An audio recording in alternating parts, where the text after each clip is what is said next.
नमस्कार, मैं हूं मनीष यादव। यूपी सरकार ने यूपी टेट परीक्षा की नई तारीख का ऐलान कर दिया है। अब ये परीक्षा जनवरी 2022 में 23 तारीख को होगी। दो पालियों में परीक्षा कराई जाएगी। पहली पाली 10 से लेकर 12:30 बजे तक होगी और दूसरी पाली 2:30 से लेकर 5 बजे तक होगी। पहली पाली में लगभग 13 लाख परीक्षार्थी हिस्सा लेंगे और दूसरी पाली में जो परीक्षार्थियों की संख्या रहेगी वो लगभग 8 लाख के आसपास रहेगी। मतलब कुल मिलाकर 21 लाख परीक्षार्थी इस परीक्षा में हिस्सा लेंगे। 28 नवंबर को ये परीक्षा रद्द कर दी गई थी। उसकी वजह थी पेपर लीक। एसटीएफ ने इस पूरे मामले का खुलासा किया था। पश्चिमी उत्तर प्रदेश से लेकर पूर्वी उत्तर प्रदेश के कई जिलों से पेपर लीक हुए थे और ये पेपर लीक कोई और नहीं बल्कि परीक्षा कराने वाली जो बॉडी है, परीक्षा नियामक प्राधिकारी, जिसका कार्यालय इलाहाबाद में है, वहां से इसकी शुरुआत हुई थी। इस मामले में परीक्षा नियामक प्राधिकारी रजिस्ट्रार को निलंबित किया जा चुका है। संजय उपाध्याय जो रजिस्ट्रार थे, जिनके ऊपर इस पूरी परीक्षा को कराने का जिम्मा था, उनकी भूमिका इस पूरे मामले में संदिग्ध रही है।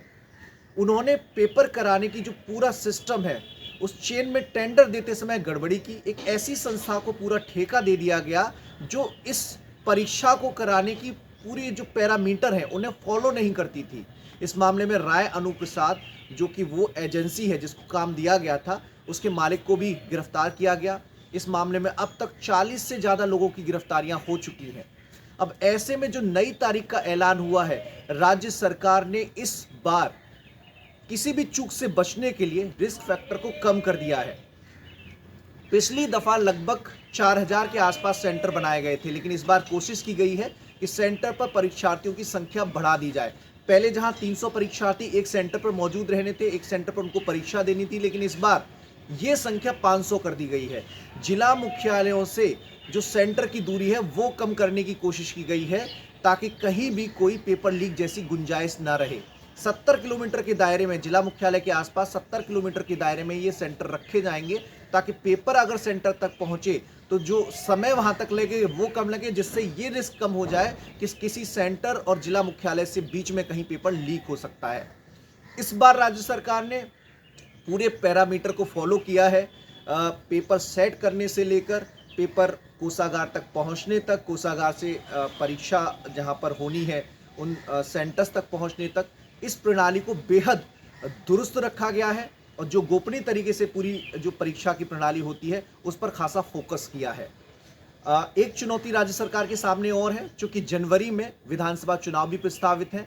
जनवरी के मध्य के आसपास चुनाव आयोग आचार संहिता भी लगा सकता है। तो ऐसे में इस परीक्षा को संपन्न कराने के लिए जो पुलिस प्रशासन की मशीनरी होती है वो उसे डिप्यूट करना, विधानसभा चुनावों के समय उस परीक्षा को सफल संचालन करना, उस सफलतापूर्वक अंजाम दिलाना राज्य सरकार के लिए बेहद चुनौती भरा साबित होगा, क्योंकि बड़ी संख्या में परीक्षार्थी इधर से उधर पहुंचते हैं। जब 28 नवंबर को परीक्षा रद्द हुई थी तो परीक्षार्थियों को एग्जाम सेंटर पर जब वो पहुंच गए, 1 घंटे जब उन्हें पेपर मिल गया, उसके बाद पता चला था कि परीक्षा रद्द कर दी गई है। तो ऐसे में उन्हें परेशानी भी उठानी पड़ी थी।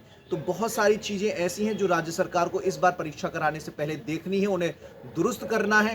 पेपर लीक की कहीं कोई गुंजाइश ना रहे, इसकी पूरी जो सिस्टम है वो मुकम्मल तरीके से उस पर चलना है। तो ये एक बड़ा जोखिम भरा काम है राज्य सरकार के लिए, लेकिन इस जोखिम भरे काम को पहले की चूक को ध्यान में रखते हुए दुरुस्त करने के लिए राज्य सरकार ने परीक्षा नियामक प्राधिकारी और जो राज्य शैक्षिक एवं प्रशिक्षण संस्थान है उसे कड़े निर्देश दिए हैं, क्योंकि पिछली बार जब पेपर लीक के चलते ये परीक्षा रद्द हुई थी तो परीक्षार्थियों को बड़ा नुकसान हुआ था। और इस बार राज्य सरकार न बेसिक शिक्षा विभाग कोई कोताही बरतना चाहता, न अपनी लापरवाही की वजह से परीक्षार्थियों का नुकसान करना चाहता है।